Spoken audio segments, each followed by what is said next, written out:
I think that there are the certain sexy topics that everybody wants to latch onto, like ransomware. But really, what's happening on the daily is business email compromise. And it's just another form of trickery. It is making you think that you need to send a payment to someone to a different account. And you don't think twice about that because you're not living your life from a perspective of who's trying to trick me today. Welcome to Unspoken Security, the raw and gritty podcast for security professionals who are looking to understand the most important issues related to making the world a safer place, including intelligence-driven security, risks and threats in the digital and physical world, and discussions related to corporate culture, leadership, and how world events impact all of us on and off our keyboards. In each episode, host AJ Nash engages with a range of industry experts to dissect current trends, share practical insights, and address the blunt truths surrounding all aspects of the security industry.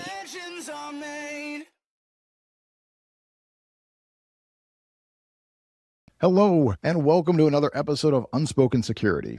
I'm your host, AJ Nash. I spent 19 years in the intelligence community, mostly at NSA, but building and maturing intelligence programs in the private sector for, about 10 years now, I suppose. I'm passionate about intelligence, security, public speaking, mentoring, and teaching. I also have a master's degree in organizational leadership from Gonzaga University. Go Zags. So I continue to be deeply committed to servant leadership. Now, this podcast brings all these elements together with some incredible guests to have authentic, unfiltered conversations on a wide range of challenging topics. This is not going to be a typical polished podcast. My dogs make the occasional appearance, although I don't think we'll see them today. People argue and debate here. We even swear. I definitely do. That's all okay. I want you to think of this podcast as a conversation you'd overhear at a bar after a long day at one of the larger cybersecurity conferences. These are the conversations we usually have when nobody's listening. Now, today I'm super excited because I'm joined by a genuine celebrity. I know she won't say that, by the way, but it's true. So Erin West is our guest today. She's a globally recognized speaker and educator leading the fight against transnational organized crime. Now, her expertise comes from 26 years as a deputy district attorney in Santa Clara County, California. That includes 8 years leading investigations into cryptocurrency-enabled crimes, SIM swapping, and digital financial fraud. In fact, Erin founded the Crypto Coalition, which is an international network of nearly 2,000 law enforcement professionals focused on cryptocurrency investigations. As if that isn't enough, now she's the founder of Operation Shamrock. And with that, she's built this powerful coalition uniting law enforcement, private industry, and global stakeholders to combat scams linked to transnational organized crime. And if you look carefully, you might even see her on Netflix because she was a very cool show about busting some scammers that maybe we'll talk about. Anyway, anything else you want to add to that bio, Erin, before we jump into the show? No, and you surprised me with the reference to Love Con Revenge. So I'm glad you caught that. Yes, it was surprising to me. It's a very cool show, by the way. For anybody who doesn't know, I got tuned onto it by a friend, and I didn't know you were going to be in it. I knew of you. I followed you for a while. But then you popped up. I'm like, I know her. Well, I mean, I don't know her, but I know who she is. And it was very, very cool. And a very interesting story for those who haven't seen it. If you've ever heard of the Tinder swindler, this was sort of a follow-up to that. The main character, the main person for that, the victim, she's no longer a victim, and now she helps others. So, and Erin was a big part of it. So very cool. But today, the topic for today's discussion is the multi-billion-dollar crime nobody talks about. Now, there aren't a lot of multi-billion-dollar crimes that don't get a lot of conversation. So what are we talking about, Erin? We're talking about the scamdemic. We're talking about transnational organized criminals who have set their sights on the rest of the world and are currently, right now as we're speaking, stealing a generation's worth of wealth. Scamdemic. Now that's a phrase I haven't heard before. I don't know if you've patented that one, if you've copywritten that one. If you haven't, I recommend it. I think it's a really cool phrase. I should. I use it a lot. Yeah, I think it's a really good one. So the scamdemic, and it hits right on. Like the scams are everywhere all the time now, right? I mean, I get more emails that are junk than aren't. I get text messages that are the same, and a lot of them are scams. But how would you describe the scam threat landscape over, say, the last 5 to 10 years? On a massive upward trajectory. What we've seen is we sort of got a handle on the Nigerian prince that Yeah. that everyone kind of gets that now. And You mean that guy's not real? I shouldn't have sent him my money? I know. Well, he's man. not related to you. He might be related to me or your cousin, but I think that what we've seen is that more and more transnational organized crime has seen that this is a much cheaper, easier way to come up with a lot of cash that doesn't involve guns or drugs or violence. Well, some violence, Well, but not extreme violence against in some of the ways. Well, it's Mhm. violent. It's actually quite violent. It's quite violent to It's some just of the behind the victims here. scenes, right? It doesn't It's show behind up the as scenes. It's gunshots not on the on your news. street. It's not on your Exactly. street. Yeah. And so the more and more they've realized how effective doing scams can be, how inexpensive to them, and the huge upside of what they can make, the more they are doing scams, and they are doing that at an industrialized scale. Well, yeah, I mean, criminals, it's not a big shock here, and I'm certainly not going to mansplain it to a prosecuting attorney. The criminals are coin operated, right? They go where the money is. I think everybody knows that. The path of least resistance, most profit, least friction. I mean, they're good business people, generally speaking, in that regard. And like you said, this has turned out to be a very profitable way to make money with what appears to be a very low likelihood of being caught, prosecuted, punished for these things, right? The statistics I know on scams are incredibly low on punishment, partially because of transnational nature of things. First you got to find somebody, and then if you find them, you got to find them in a jurisdiction that you can get to, or one that actually cares, and they can't be tied to the government of that jurisdiction. Like, there's a whole lot there, as you know. I'm saying this for the audience, clearly not for you. But when you talk about how this is playing out over these past few years, so what are the most common scams? I think a lot of people may know these, but like the baseline, like phishing obviously is still huge, right? So I think that's still the most common attack vector. But what are some of the most common and most profitable scams you're seeing? Yeah, so I would say that I can think of 6 scams in my immediate vicinity that Hmm. people in my immediate circle have become victims of. And Mm-hmm. my dad got an email from Norton Antivirus that he owed them money, and that really ticked him off because no, he doesn't, and he doesn't like Norton, and he's going to call them up and give them of his Oh, mind. And he's telling me this. I'm at an airport at a layover, and he's telling me this story, and then he says, "Well," he calls me and he says, "Well, I got to tell you about some bad news." And I go, "Oh, tell me about the bad news." And he's like, "Well, that the scan went badly." And I was like, "What scan?" He was like, "Well, they scanned my computer." oh And I'm like, no. "Oh no. Oh Oh God, no. no. Oh, let's turn off the computer Mm-hmm. right now Mm-hmm. and start from there." So I think the problem is, and it's not just my dad, my good friend Lisa came to find her dad had just moved to Boise and Googled Boise Geek Squad because he had a problem with the way they installed his televisions. Sure. And the first example at the top of the Google search is not the Geek Squad. It's a scammer. And so he called them, and they made it sound very authentic that they were the Mm-hmm. Geek Squad. And the next thing Lisa knows, they're in her dad's computer telling him that he has come into contact with child pornography Oh yeah. and that he needs to move money. So there's the fact is the scam themselves are the same things we've always seen. We're going to trick you into thinking that you need to move money for some reason, whether it's because you touched child pornography or because there's a warrant for your arrest or because you Mm-hmm. didn't pay a toll. They're really going after the adrenaline rush of, oh my God, something's wrong, and not giving you time to reflect on it and demanding and showing authority. And that's a great recipe for stealing someone's money. And it continues to be just as effective as it always was.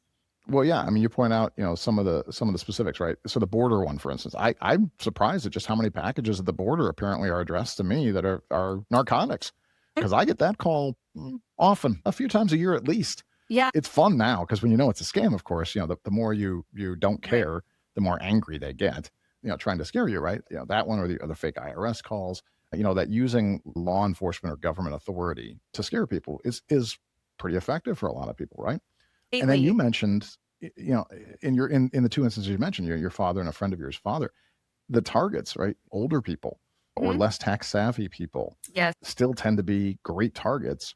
And it seems like now, in the age where everybody can find everything about everybody else pretty easily, it seems like it's a lot easier to find those people, to target those people, because even people who aren't tech savvy, or even people who are, a generation further along and don't care much about it, almost everybody's connected now in some fashion. Everybody's got a phone. Most people have some kind of a computer, right? So it seems like it's very difficult to protect or immunize those communities who are most susceptible, least knowledgeable. What have you seen in that area? Is that, is that accurate? I know everybody's possible, but are these areas that are specifically being targeted, people specifically targeted? Yeah, I would say definitely they are. And that there's information out about all of us everywhere. Everyone's been subject to a data breach. And so Yep. it's not difficult to find out who the senior citizens are in a certain zip code. It's not that difficult to find out who has a Chinese last name. And what we're seeing is a whole nother targeting Ooh. of on Fridays, my organization does survivor calls. So we talk to people who have recently been targeted, and they Hmm. help us understand what's happening out there. And we're looking for where are the gaps, where have you been let down by law enforcement or banking? How can we help them do better?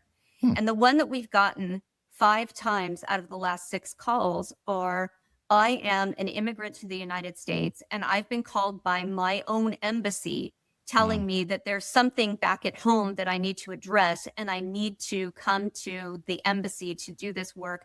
Or if not, I can start moving my finances, and they will assist in doing that. Mhm.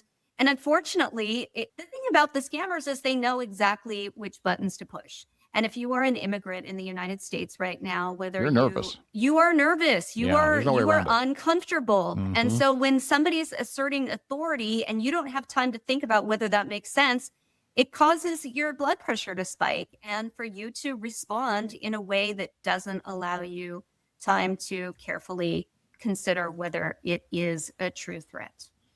Yeah, well, it's a good point. It's playing on emotion, right? A lot of these scammers, they're experts on psychology. They understand what they're accomplishing. So it's either threats, government, as you said, you find vulnerable parties. Immigrants in America right now, I'm sure, are not as comfortable as they've been in many generations. So whether that's the U.S. government saying you've got to go someplace, or whether that's a government from a country they came from, they're much more susceptible than they might have been previously. Romance scams, I know, is another big piece, right? So not as much of the pressure necessarily, although they get to that. A friend of mine not long ago, I won't name him obviously, but he was a victim, and he felt really bad about it. And I explained to him, listen, it can happen to anybody. He's a really good guy, and I pointed out to him, the people who are victims of romance scams, the reason you're a victim is because you're a good person. If it makes you feel any better, they targeted you because you were a good person. Because cold-hearted, jaded people are terrible victims. They're terrible targets. They won't be victims. You're a good person. You cared about this person. And that's how it happened. So, please don't be embarrassed or feel bad about it. But yeah, it's, in his case, he was in a long marriage. Unfortunately, his spouse had passed away. So it was, again, a more vulnerable person, looking for love again, in a tough situation. Right. And somebody said all the right things and kind of reeled them in, and then, starts to unravel a little bit, but it's hard to see those red flags when you're already romantically involved. So whether it's a threat or whether I'm curious, actually, your thoughts, which is more effective? The threat, the stick, or the carrot, right? The threat or the romance scam, which is a more effective scam? Oh gosh, I think they're both so effective because you will do anything when you're scared. And I've seen victims do all kinds of things that they would never normally do. I've seen victims going from branch to branch of Bank of America in the Bay Area, taking $9,000 out at a time and handing it all over to a courier who came to their front porch. And then in the name of love, I've seen people do all kinds of crazy stuff. And I think that the words that you told your friend are so poignant and so accurate, because this happens to people who are after what everyone is after, and that's a solid companion, someone who sees you and understands you. And that is what these bad actors are experts at. And they've been operating in a space where they have been rewarded for creating warm, tender relationships. And if you talk to people who've come out of this, they will say, that was the best relationship of my life. I've never felt so seen, heard, understood. Yep. They remembered everything about me. They listened to me like it was their job. Right. Yeah. They were very motivated. Yes. And so, and scammers know this, and they know that once you're reeled in that way, and once that trust is created, that bond is created between the scammer and the victim, it can be really hard for anyone to try and disrupt it. Mm-hmm. Yeah, thankfully for my friend, his heart was broken, but his bank account wasn't.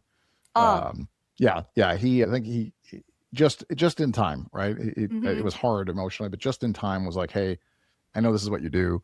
Can you talk to me about this? And I mean, sadly, as an outsider, objectively, I looked in 30 seconds. I was like, yeah, this person doesn't exist. This isn't real. But interestingly, like it was something I hadn't seen in I haven't done this as a researcher in a while now. This person, I mean, you had AI generated video. This person had sent many, many videos, and snapshots and all the things, right? So it wasn't just text messages. It wasn't just emails. This person had gone above and beyond. Their story didn't work out very well because it involved military stuff that they obviously didn't know, which helped me as a veteran be able to dig it out. But also digging into the video and be like, that's AI. It's really, really good AI, but that's AI. So I was able to see the whole scam unfold. I was like, well, they've gotten much better, and it's hard. I could see how somebody could look at these videos and be like, that's a real person. And that really seems to validate things, right? And allows you to buy in. And like you said, once you're in, people will do anything for fear and they'll do anything out of love. Even things they know are irrational and, they'll let emotion lead them. We all do it. So, it's a great place for the victims to be found, for these criminals. Now, on another note, still fear-based, I think, probably not romance-based. Everybody talks about ransomware as a huge crime, right? We're not going to talk about ransomware today, but I think it's interesting that business email compromise is like 10 times more damaging financially than ransomware and almost never gets talked about. How it's does that relate? right. It's so funny that you say that. I think that there are the certain sexy topics that everybody wants to latch onto, like ransomware, Mhm. but really what's happening on the daily is business email compromise. And for your listeners, it's just another form of trickery. It is making you think that you need to send a payment to someone to a different account. And you don't think twice about that because you're not living your life from a perspective of who's trying to trick me today. You're Mhm. living your life from oh, somebody told me this. Well, it must be true. I trust people. I come from a place where I trust people. So the thing about business email compromise is there are huge numbers of dollars being stolen through Mm. business email compromise, and it's not talked about in the way that we talk about ransomware. It's interesting what gets discussed and what doesn't. And I think for a long time, it's issues like that where it feels like, well, that's human error. You should Mhm. have caught that. You weren't smart enough to catch that. That we're Mhm. not talking about those. We're Yeah, able yeah. to dismiss them. Yes. I mean, it's a good point. I think people love to focus on the flashy stuff, the ransomware or the hoodie, hoodie wearing hacker, Yeah. that whole Yes. concept, right? Yeah. And the reality is, I mean, first of all, if you get popped for a business email compromise, again, much like the romance scam, you're not stupid. Like almost Mm-mm. certainly not. No. I have seen a lot of these scams. First of all, they're again much better. Technology makes them better. For those who don't know, by the way, for anybody who doesn't know what business email compromise is, this is somebody sends you work in accounts payable, and somebody sends a bill for, I don't know, FedEx or DHL or some shipping that never happened, or they send you a bill from a supplier, but it's not actually from them, or they've actually hijacked a real bill and then just changed the bank account number. Yes. So it looks very authentic. It's a spoofed email. It's the right looking format, et cetera. And who checks bank account numbers, right? So these are really common. Or the other one is that I find most common. I'm curious if you've seen this too, Erin, is somebody impersonating leadership and saying, "I need this right now," right? I need you to send the entire company's tax forms to me immediately. It's a great scam, and so they use a lot of pressure and a lot of threats, and that's the other way. If you're not just trying to be subtle about it, the other way I've seen business email compromise be very successful is just through, again, scaring people, right? Fear. Are And there others I'm missing in here? no, but I was going to say that what you're pointing out is so interesting too, because a lot of our technology and the data drops and all of that opens up doors for bad guys to use them. So what they're Mm-hmm. doing now is people who have new jobs, they're figuring that out on LinkedIn, and they're Oh reaching yeah. out to those people with new jobs and saying, "Hey, I'm your boss. I need you to do this. I need you to buy this and send it." And people are new to the game, and they don't know that their boss would never reach out to them in that way. Right. Right. Yeah. Yeah. Welcome to the company. Here's this gift. I need you to, click on the link and download this gift card, or welcome to the company.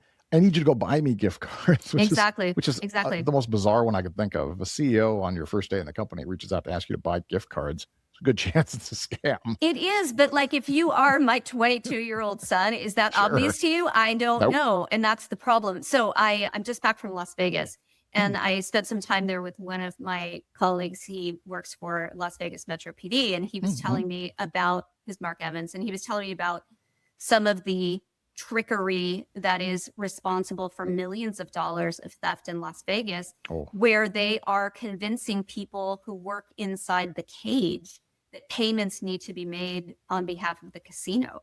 And I'm going to tell you that there are hundreds of thousands of dollars walking out of the cage and being delivered to lawyers' offices, right? And it's just, that's how good they are these days. And he talked about, the calls start off by saying that they're from the fire department. They make her go around and take pictures of the fire extinguishers. Like, the whole thing of how you trick people is you make it seem really real. And you throw in a lot of crap that I don't know if that's true or not. I guess I'll go take pictures of the hydrants if you need that.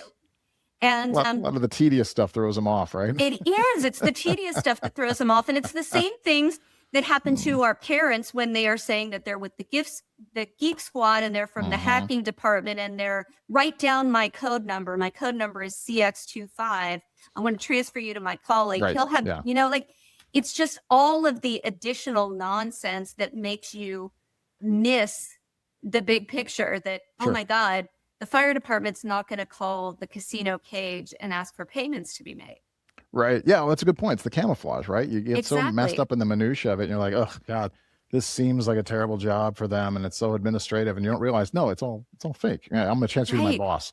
Yes. Not a boss, just another scammer, right? Yes. I remember for years it used to be the computer one, and I'll confess, I spend more time than I probably should messing around with scammers now when they call me, because I find it to be fun, and if I'm wasting their time, then they're not hurting somebody else. And the computer one, I'm like, my computer, let me go get one. You play along, and you can't find whatever button they're looking for. Well, is it a Windows or a Mac? Oh no, it's a Mac. Oh, I'll transfer you to my Apple person. And then you wait, and they get on, and then fumble around. No, it's not a Mac. It's a Windows. Send them back over. Then eventually, like, no, it's a typewriter. Like what? Get mad about it. I've had many a scammer break their character and curse at me. And just had it with you. Yeah. I had a Russian guy who wanted something. He's like, okay, it's a scam. I know it's a scam. Now give me money. I was like, I don't think that's how it works. I'm pretty sure that's not how it works. I don't think that's how it's going to work. Yeah. But I appreciate the honesty. So it's the business email compromise. I want to close a loop on that before we move, because I want to get your thoughts on this. It's something I've told people many times, but it hasn't really sunk in apparently enough places. But I think business email compromise is actually probably the easiest crime to solve, or to prevent, I would say, because, and this is why I want to bounce it off you and get your thoughts. My opinion on this has been, this is as much about corporate culture as it is anything. If somebody impersonating the CEO is hammering somebody in accounts payable, pay it now, it's not process. At some point, that person has to think to themselves, what's worse for my career? Sending money someplace it shouldn't go and being defrauded, or saying no to the CEO. And in a lot of companies, saying no to the CEO is a lot worse for your career. Yeah. And so people will just send that money off. And if the company's a victim, the company's a victim. I have suggested that if you have a corporate culture in which people are given permission to challenge authority in the right ways, obviously, and just like a daily password, something very, very simple, most email compromise would go away. Not the good fake billing. That would still slip through. But I mean, have you worked with organizations like this? Have you seen this? Do you see corporate culture as a contributor to business email compromise successes? I haven't really thought it through in that way, but that makes a ton of sense to me, because we don't want people blindly accepting things because the boss says to do so. So I love the idea of a corporate culture that encourages, hey, if you see something, say something. Even if I am your boss, point it out and we will work through it. And I love that idea. It's a good idea. Well, thanks. I hope it catches on. I've said it to a few people, but I mean, I just think it's, especially with people who handle money, like maybe not everyone, but the people who handle money have to be able to say no to anybody, including the CEO. Otherwise you're open. Right. Yeah. So, all right. So I want to shift. It's kind of a quick shift, but I want to talk about another really important topic in this area on scams. And I know it's where you've put a lot of your time and energy in, and it's pig butchering, which most people, again, aren't going to know what pig butchering is, or a lot of people won't, at least. So I want you to explain to everybody, what is pig butchering and why is this growing so rapidly? Sure. So, and thank you for giving me the opportunity to talk about this, because this is a major, major crime that is happening every day that people just aren't talking about. Someone is being pig butchered, and you will not know it because scammers have figured out the type of crime that people don't want to talk about because it's embarrassing and humiliating. The way it usually starts is there will be some sort of reach out to you, and frequently it looks like a misdirected text message. One of the ones I got recently was, come over to my house tomorrow to eat ribs. And I was like, I might. That doesn't random, but okay. Right. All right. And all they're trying to do is get you to respond to that. You know, they started off with things like, I hope this is Dr. Hassan's vet because my dog won't eat his food. They're just trying to get you to respond. And when you do respond, you're going to get a picture of a very attractive woman dropped into the thread. And she's going to say, hi, I'm Jessica. I hope I'm not disturbing you. And I tell you that because that's what she says every time. And she's always Jessica, or she's Anna or Emma. Yes. That's who she I've met is. Anna and Emma, yes. Yes. And Jessica doesn't want to disturb you, but she'd love to talk to you, but it's going to have to be on WhatsApp because she's on her work phone and she doesn't want to keep doing this on her work phone.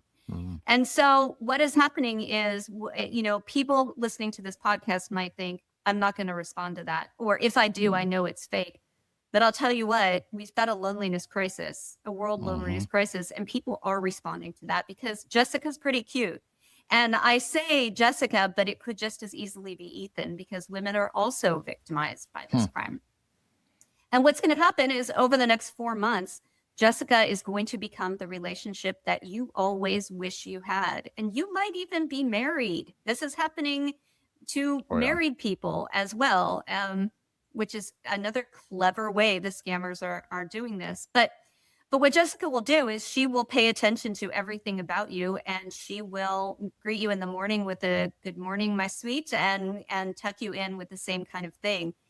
Over a 4-month period, Jessica is trying to build the kind of trust that will lead you when she suggests that you can make money in cryptocurrency to make that investment. And pig butchering is so particularly dangerous because it does not stop until she has stolen every penny from you. So over these 4 months, Jessica's going to become the woman you always dreamed of, and you will imagine a life ahead with her, and you will disclose to her how much money you have in your 401k and whether or not you have accounts for your college kids. And Jessica, all this time, will be showing you cute pictures of herself. She's going to be driving a really nice car. She has nice clothes. She eats really nice food, and she travels well. And you're going to believe she's wealthy. And one day you'll say, how are you affording all this, Jessica? And she'll say, thank you for asking. My uncle taught me how to invest in cryptocurrency, and I didn't know how, but he will teach you as well. And that's what leads people to say, oh, Jessica, I don't know about crypto. And she'll say, I know. Let's start with a small amount of money. And so Jessica will get you to take $5,000 out of your bank account. That's a small amount of money, $5,000. Jessica's doing well. Exactly. And then Jessica's going to get you to move that into a cryptocurrency exchange. And if you're not literate in crypto, if you're literate in Delta Sky Miles or a stack of poker chips, you will understand what I'm talking about for this. And you're going to put it into an account at some place like Coinbase. And you're going to change your US dollars, just like you would change it into poker chips or skins in a video game. And you are going to now, instead of having $5,000 in US dollars, you have $5,000 in Tether. It's a stable coin. It's 1-to-1. And Jessica will say, my uncle says, this is the platform we are going to use. And she will teach you screenshot by screenshot how to move your 5,000 Tether into this investment platform. And it'll look just like Merrill Lynch. It'll look just like Smith Barney. It'll look like any normal investment platform, but it's completely fictitious. And so when you put your money in there, you are literally handing your money over to a scammer and it's gone. But you don't know that because you see a beautiful display that shows that your 5,000 is 6,800, is 7,800, and now it's $10,000 by the end of the week. And I'm getting rich. You have a beautiful woman who loves you, AJ, and you're getting rich. How do I invest more? And that is what Jessica will say is let's go. Let's each put some money in, and Jessica knows how much you have. So Jessica will say, let's liquidate, let's take $100,000 out of the 401k and let's put it in there. And that's what she will do. You can't miss. And before you know it, you think you're a millionaire. And so you go to take money out And now customer service says, I'm sorry, AJ Nash, to do that, you have to pay some taxes. Oh, And they're more chances to pay. 25%. But the problem is you don't have any money left. And Jessica knows you don't have any money left because she has got you to put it all in there. But now let's say you have a fake $1 million portfolio. You need to come up with real $240,000 in cash to get that money out. And that's when our victims are going to banks and getting lines of credit. They are begging and borrowing from friends, relatives, parents. And so by the time they got to me as a prosecutor, they had been completely decimated. They had figured out that this was all a scam and that the person behind it was Jessica, and they loved Jessica and they trusted Jessica. So they are wrecked. Yeah. Well, and that's why it's called pig butchering, right? Because for those who don't know how pigs are butchered, but every drop of blood is Everything. the concept here, right? So it's not just like most scams we talk about. It's like, oh, they hit you once, they get a little bit, you change your password, whatever, you move on. These folks are long conning it for all of it. They're in for everything. They're in for every dime. The snap which, to by the way, tail. this is where my friend was headed. It was definitely going to be a pig butchering scam.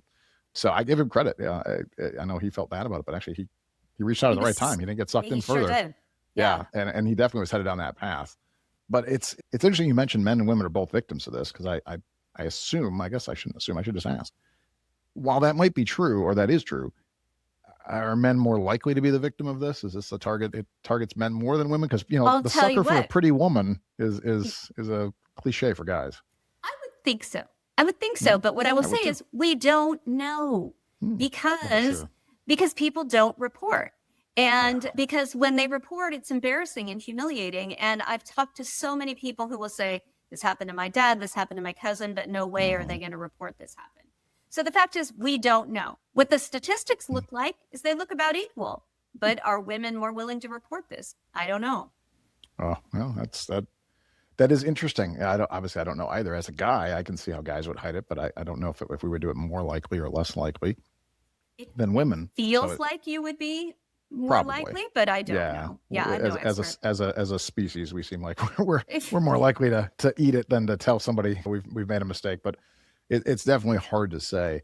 And it's interesting because you talked about the loneliness epidemic, and obviously the crypto piece. Again, a lot of people don't understand crypto, but they see the news every day. People are making a lot of money on crypto. So and economic times are another factor. We talked about how right now immigrants are probably more vulnerable because they're less comfortable than they have been in past generations. Economics also plays a factor. People who are desperate, people who either don't have work, or they're behind on, where they think they need to get to for retirement, which is most of America, frankly. And then you hear about, somebody who's just getting rich instantly on crypto, and it's this magic dollar, magic money machine. So it's easy to get pulled into that, just like every other get rich scam, has been around forever. This is the one that seems to be working. And so behind these scams, what does it look like? It's not just like one person or two person, operations, right? When Jessica, and by the way, my girlfriend's name is Jessica, so this is going to be very good. Oh, interesting. Well, you tell her. I hope she's not disturbing you. Yeah, she's physically here, so she's not disturbing me. But when that person reaches out, like, what's really going on behind the scenes? What are we not seeing as the facade is what we're getting? What are we not seeing? Right. This is sort of the mic drop moment, because I think we all think that the person on the other side of the phone is an evil, terrible person. And in fact, what is happening is that Chinese organized criminals in Southeast Asia have made this their massive business. And what they've done is they've built compounds. It started off with hotels that had been repurposed. They were going to be used as casinos, but nobody was traveling during COVID. And they said, well, let's fill them with humans and have them scam people. And so they did. This started in Cambodia.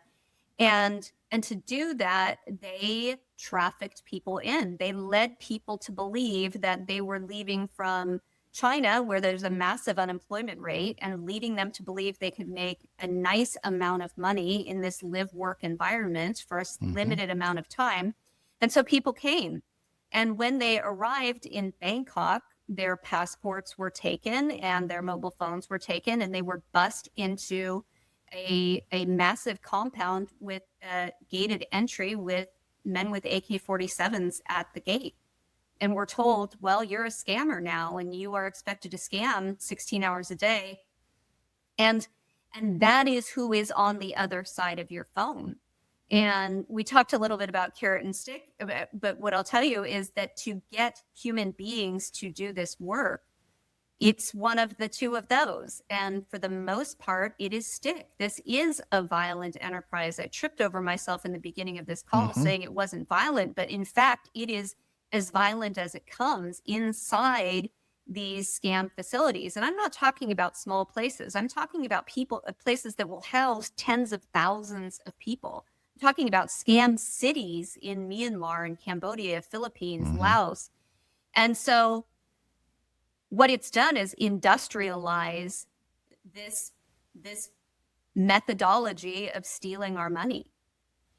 Yeah, it's and I remember at the opening, like you said, we talked about violence, and I didn't want to give it away, which is why I said, well, it's in the background, because I knew where it was going to go, right? Right. This isn't an overtly violent act towards the victims, the targets, but the people doing the targeting are also victims, and in their case, it's overtly violent, like you said. It's this is layered approach of human trafficking. So first, you have people who are already having a tough life, and you convince them that their lives are going to be better, and really you're just putting them into slavery, into these slave camps, and thousands of them. So yeah, the person that's texting you or the person that's calling us, a lot of times, I don't know if it's every time, but a lot of times they're a victim too. Doesn't make me feel bad like I'm going to give them money. Like, oh, I hope they make their quota. I'm not going to do that.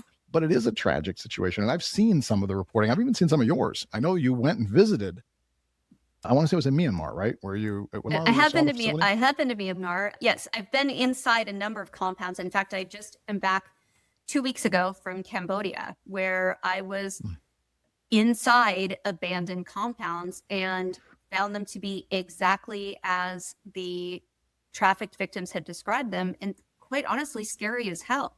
Just really, you're inside a jail. You're inside a place where people have been badly beaten. They describe a dark room where they would be put if they didn't meet their quotas. And I saw it. I've seen torture rooms. I've seen rooms that are locked from the outside that have a bar attached to the wall where people would be handcuffed and attached to that bar and beaten. So it's a horrific, horrific environment for people. And that is a piece that isn't widely known about what's happening because, frankly, we hear a lot about how to mess with scammers. And quite frankly, these are people who did not choose to be there. Yeah, which makes it really difficult. Like I said, I make a hobby out of messing with scammers occasionally. And there's a no-win proposition there, right? On the one hand, I'm keeping somebody else from being harmed because I'm keeping this person busy. Yep. On the other hand, I'm probably, hopefully not, but maybe contributing to them being harmed, which I cannot prevent whether I do this or not. I'm obviously, like I said, I'm not going to start handing them money. That doesn't solve the problem either. So it's a very horrible situation all the way around where you've got slave labor, which obviously is cheap, and they're just driven to do this, like you said, hours and hours a day, combined with cheap technology and improving technologies that make it more and more effective. All of this. This is that multi-billion-dollar. I don't know. Do you know what the total number is for these kind of scams? Do we even have an estimate on how much this costs people? Well, that was just like what I was saying about how we don't really know a lot about the data. What we do know is this. We ask victims to report, even if they don't want to report in person, report online to the FBI at IC3.gov. IC3, yeah. And so we have data that comes out annually from IC3. We're waiting on the 2025 data. What we know about 2024 was 6.5 billion reported in investment fraud and 672 million reported in romance. So if you add those up, there are other categories that could be tossed in, and now certainly government impersonation would go in there as well.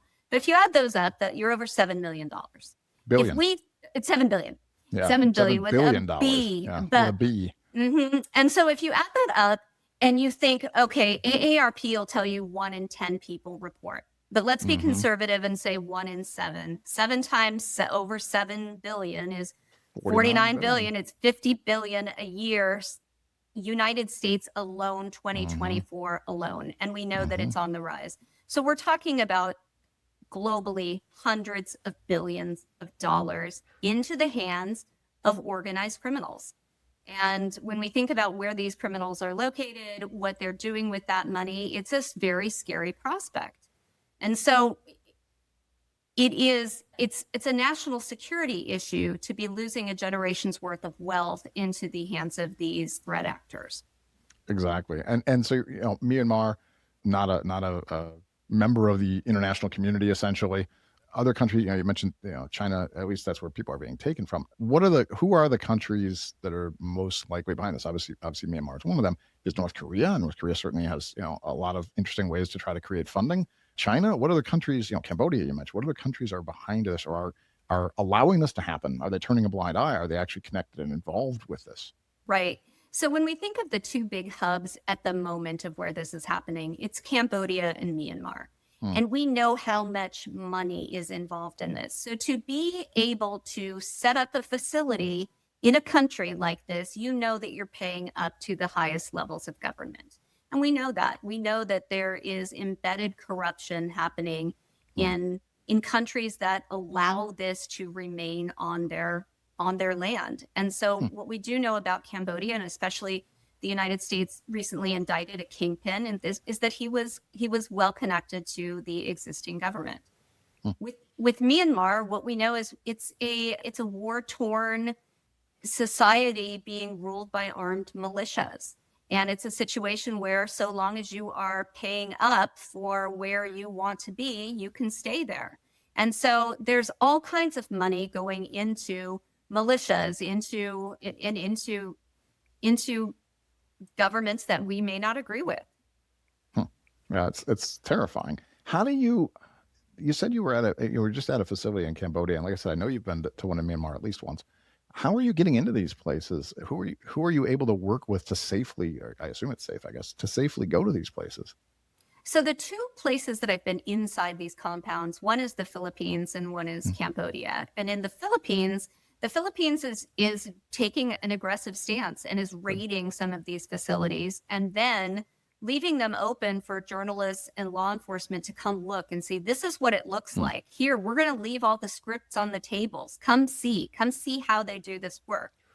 And so that's what I was able to see in the Philippines. And that was really the location of the carrot and stick approach. They've got the torture room there, but then down the hall, they have a brothel and they have a karaoke studio and they have gambling machines. So if you want to go with the program, we will allow you to enjoy women and liquor and singing.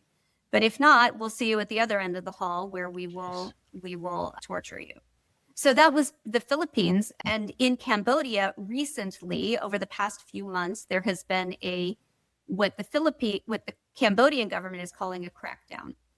I'm calling it a reduction in force. What it is essentially is that the obvious places where you look for compounds and that are well known, those are empty right now. Those are abandoned scam compounds. But if you tour Cambodia and you drive around and you go to the Vietnamese border and you go down dirt roads, you will see that there are plenty of massive compounds that are still very much in business. Ugh, it's horrifying. So when we talk about, this is terrible, right? This is a crime that most people don't know the back end of it. And it's, there are thousands and thousands of people that are victimized right now. And we're not talking about the people that lose their money. We're talking about people that are imprisoned right now, that are slave labor. What are we going to see in the next, 5 or 10 years? Is there a way that we're going to, this is what you've dedicated your life to. It seems, so I'm asking a question I hope I know the good answer to, is how are we going to get better at this? Like, what are we doing about this? Is there a way to improve about this? What's it going to look like in the next 5, 10 years? Is it going to keep exponentially growing, or are there some wins here and some ways for us to work internationally to stop this? So I'll tell you, I saw my first victim in March of 2022. So that's exactly 4 years ago. And I've been pretty aggressively loud about this ever since. And I would say that every year we get a little closer. There's a little bit of progress. I would say there's also a large trajectory of it getting worse. We're getting better about building collaborative groups that want to work together. We are getting better about law enforcement. It was a huge deal in October when the U.S. indicted this kingpin. It was a huge deal when we sanctioned him as well. But but it's not enough. It's great, it's disruptive, but it's not enough. And I think what it will take is an international coalition to really make it difficult for these countries to continue to exist in the world's financial space unless they shut down this horrible scourge that is both a financial and humanitarian crisis. Well, I mean, let's hope that happens. I guess I'll ask on the flip side, unfortunately. So you mentioned right now, Philippines, Cambodia, Myanmar, these are places where this is happening.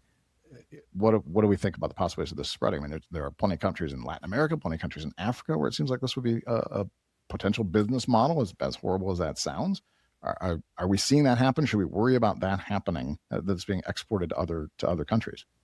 Well, you're absolutely right. That's exactly what's happening. So I was on a call this morning with Citibank, a webinar where a number of specialists spoke, and the Citibank representative talked about a scam coming out of Uganda.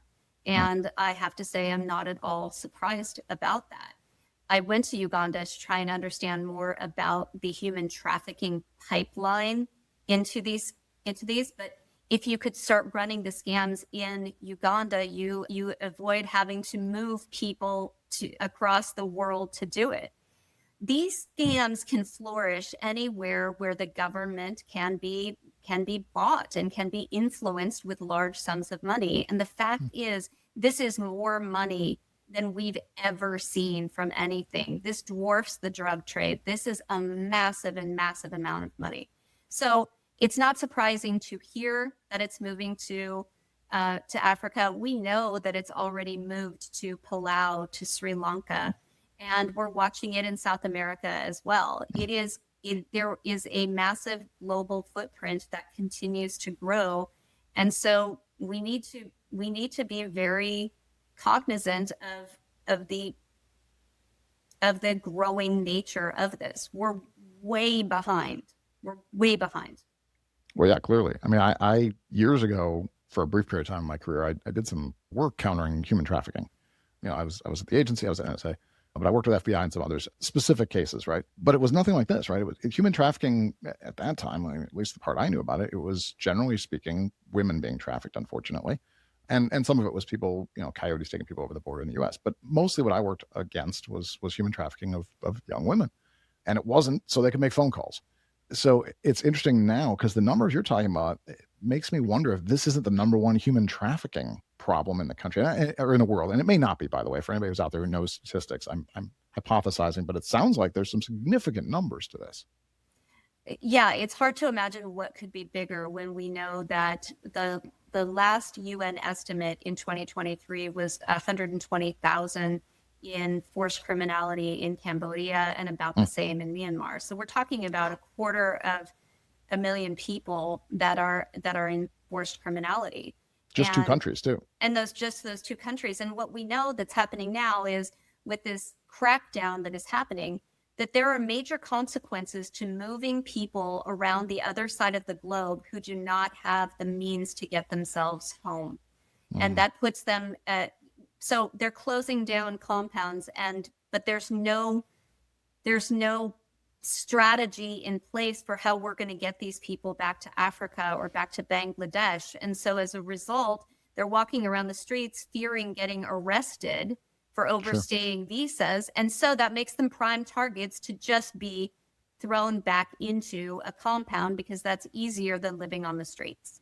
Well, yeah, I mean, there's no repatriation plan. So if you took somebody who was poor, a lot of these people who have been taken, I assume, don't have money to begin with. That's part of the lure, right? They're poor. They obviously don't have their documents now because they've been stolen from them. Yeah, they're going to need a way to get home. Just shutting down the compound isn't going to be good enough. It's not like they're going to buy a ticket and go home. They can't. They don't have ID. They don't have money. So, yeah, that seems like half a solution. I mean, it's better than zero, I suppose. But It's half seem a like solution. It's only half. Yeah. It's half a solution. That isn't enough. If you build the most beautiful bridge in the world, but it only goes halfway across the river, you're going to end up wet. It's not a good way to go. And this sounds like the same thing. So listen, this is horrifying. Obviously, I'm very appreciative of you taking the time to educate people and to talk about this and just your work in general. I've been a big fan for a while, and I'm honored that we had a chance to talk about this. Obviously we could talk a lot longer about this, but what can people do to help? Operation Shamrock, how can people reach out to you? How can people get involved? How can anybody who's listening or watching this help? Thank you. I've got a lot of ideas. So I have a website. It's called operationshamrock.org. If you know someone or related to someone that is a victim of this, on my website, I have tons of victim stories. And I've heard from victims that they are very, oh gosh, it makes them feel less alone to see that there are other people who have suffered in the same way that they did. If you are interested in doing more than that, we have something called Train the Trainer, where we every other month do a training where we will teach you how to teach about this. We'll give you a slide deck and we'll encourage you to go tell your Rotary or your book club or some dinner guests about the scams that are out there. We just need to keep talking about this. You can donate to Operation Shamrock, or you can just as easily watch my podcast. I'm on YouTube. You can subscribe on Spotify or Apple Podcasts. I developed a podcast called Stolen because that's exactly what is happening here. People's lives are being stolen, their money's being stolen, their individuality is being stolen. And I talk at a level where my Aunt Terry can understand what's happening out there, because I'm here to tell you that's who needs to know about this. The bankers know about this. Law enforcement knows about this. But you know who doesn't know about this? The people that play pickleball with my Aunt Terry. So that's why I did that podcast. Well, and that's fantastic. And you're right. We've got to be able to reach out to individuals. I've had presentations on, cybersecurity for non-technical professionals, things like that, practical cybersecurity. I do that every year for, cybersecurity month, things like that, because the average person has more technology in front of them than most people did generations ago, even very technical people. And therefore they are within reach of bad people who want to do bad things. And we don't do a good enough job of training anybody on that, whether it's your phone, whether it's your computer, God, whether it's AI technologies now, which have just been unleashed on the world with basically no training.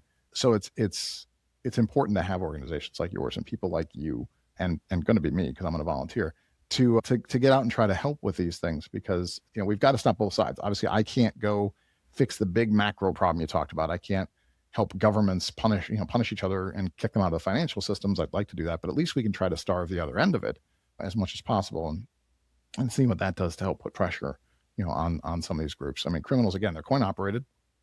If there's money, they'll be there. If there isn't money, they won't. If this isn't a profitable business, they wouldn't be doing it. So, we can help dry that side up too. So again, I really appreciate you, everything you do. I rarely use the word, but I would probably say heroic. Yeah, I really think so. I mean, it's the kind of work that people don't do. People don't know about this, and you're helping people, in ways that many people will never have that kind of impact on the world. So I appreciate it. Now that in mind, we're going to transition to, we do have the closing question of the show, of course. And the name of the show is Unspoken Security. So with that in mind, you get the same question everybody does. Tell me something you've never told anyone, something that until now has been unspoken. So I talk all the time. So as I sat here, I was trying to think, I was like, what have I never told anyone? So I thought it has to be something recent. And I'll tell you what it is.